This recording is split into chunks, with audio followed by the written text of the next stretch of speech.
Greetings, everybody. This is Father Mike. It's Elements of Faith. We're continuing our journey through the stained glass windows of St. Joseph Catholic Church here in Shelbyville, Indiana. We've come now to our fourth window, which tells the story of the finding of the child Jesus in the temple. It's in the second chapter of St. Luke's Gospel. I want to really quickly mention a part of chapter 2 that precedes this by several years and is not represented in our windows.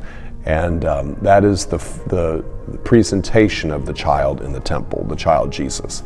And you remember how Jesus is presented. The Hispanic community tradition and other traditions in the world continue this practice of the presentation, wherein the child is brought by his or her parents and it is placed kind of right there in front of the altar and prayers are prayed. Well, you remember in the early piece of chapter 2 of St. Luke's Gospel, we see Mary and Joseph taking the child Jesus and presenting him to the Father and to the whole temple. And it's very beautiful because there's two people that are mentioned in the scriptures as being there. Anna, who's kind of like the prototype, the prefigurement of religious life, because she was always in the temple, according to the Bible. And the second person that was there was Simeon, who's mentioned. And Simeon was an old man, and he had been promised by the Lord that he was not going to die until he had seen the Messiah. So there's this beautiful moment where Simeon looks at this young child Jesus and realizes, holy smokes, this is the Messiah. And he says, Lord, now you let your servant go in peace. Your word has been fulfilled. My own eyes have seen the salvation which you have prepared in the sight of every people, a light to reveal you to the nations and the glory of your people Israel. He, shortly after, according to tradition, dies because now he has seen the Messiah. He has seen the light. That's the presentation, the first part, in the early part of chapter 2. Fast forward a little bit, you're here at this window. This is the finding of the child Jesus in the temple. He's 12 years old. His parents have brought him to Jerusalem to the Passover celebration. And they're there. There's a big festivity. You can imagine there's lots of people there. Really great kind of moment. And then the festivities are over. Mary and Joseph take off. There's a big caravan. Everybody's going home. And it's funny because it takes a day before Mary and Joseph realize that Jesus isn't with us. And so I heard a wise priest once kind of console parents, and he said, don't worry if you don't feel like you're perfect. Even Mary and Joseph lost Jesus for a day. So don't worry. Sometimes they stray. We pray they come back and so on and are found. So Mary and Joseph do find Jesus. They go back. They leave the caravan. They go back to Jerusalem. And where do they find him? They find him in that temple. The same temple where he was presented several years earlier, where Simeon had seen the light incarnate. And he's teaching the teachers.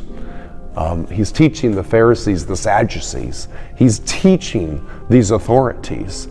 And how could he do that as a young boy? It's because he is the Messiah. He is the light incarnate. He is salvation incarnate. Now take a look at this window. What do you see there? You see the menorah.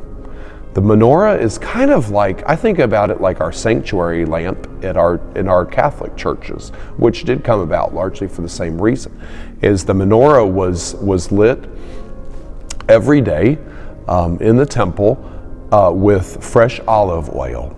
And the candle, especially the center candle of the menorah, the center one, notice there's 7. There's also 7 sacraments, not a coincidence. But especially that center one was lit throughout the day. And the menorah was placed really close to this ark. You can kind of see it in this window. You see where the 10 Commandments are there? And by the way, the left side has the first 3 commandments because they deal with our relationship directly with God. And then commandments number 4 through 10 govern our relations with each other as human beings. And so in any event, the menorah was placed kind of right there where the Torah was kept, the sacred writings of it's the first 5 books of the Bible: Genesis, Exodus, Leviticus, Numbers, and Deuteronomy. And so this was kind of like kept in a very central spot. The light was there to remind folks, hey, this is here. Just like our sanctuary lamp is lit to say, hey, the Word incarnate is here. And guess what? That Word incarnate was in this temple. And that's what makes everybody kind of go haywire. It's like they're realizing that this young boy, now maybe they don't realize it perfectly, but they're growing in this understanding that this child, he is the fulfillment. He's the Word made flesh. Look at his robe in this window. It has the Greek cross all over it. The New Testament written in Greek, my friends. And so Jesus, it's a representation that Jesus is the Word made flesh. And you remember that's how the Gospel of John starts off as well. And that's what we have in our tabernacles, the Eucharistic presence, the Word made flesh, Jesus dwelling with us. It's what we have in our perpetual adoration chapel. We still reverence the gospel. We still reverence the scriptures, which is why we have a candlelit procession of the gospel at Sunday Mass, and the light stands around the gospel and the priest and the deacon as he's reading the gospel. But we realize that, oh my gosh, we have the Word made flesh among us as well.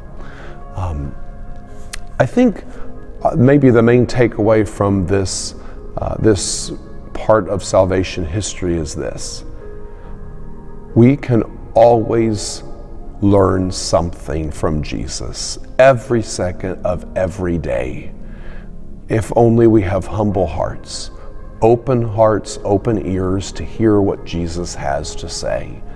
He is teaching us all over the place, and in the most unlikely places. It was not likely that a young boy would be teaching a room full of scholars of the law. That was unlikely, but they learned from him. And folks, Jesus might teach us something through a little kid. He might teach us something through a stranger at the store. He might teach us, you never know where he's going to teach us something. And that this child Jesus in the temple is a reminder. Jesus is always teaching, and we just have to look for his lessons in our lives.